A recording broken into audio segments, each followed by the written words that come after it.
In this video, I'm going to show you the most common setback that stands in the way of women having a natural childbirth. Now, what this comes down to is being able to distinguish between a true emergency and a common situation. Let me show you what I mean. So, a condition or an emergency is on one end of the spectrum and it makes natural birth next to impossible. So, if you have preeclampsia, diabetes, cephalopelvic disproportion, or maybe your water breaks at 36 weeks and you're not having contractions yet, you're probably going to have to be induced because you are at risk of an infection.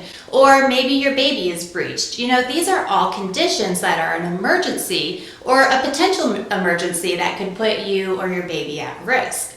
Now, on the other side of the spectrum, you have what we call a common variant or a common situation that comes up. And this could be something like going past your due date or having a large baby.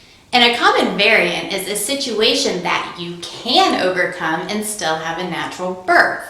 Now, the problem that women face is that whenever you're pregnant, it's common for everything to sound like an emergency situation, when a lot of times it's just a variant or a speed bump that you can overcome. Now, here's the deal. It's actually very rare to have a condition and very common to have a situation. And more than likely, you're going to have a situation or even multiple situations come up during your pregnancy or labor.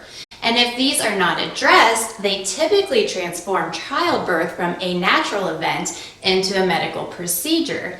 And that's why most women that try for a natural birth are unsuccessful. It's not that they can't handle the pain, it's just that some sort of situation comes up and steers them into a medically based birth. Meanwhile, the most successful natural births are the ones where situations come up and they're able to overcome them and keep birth a natural event.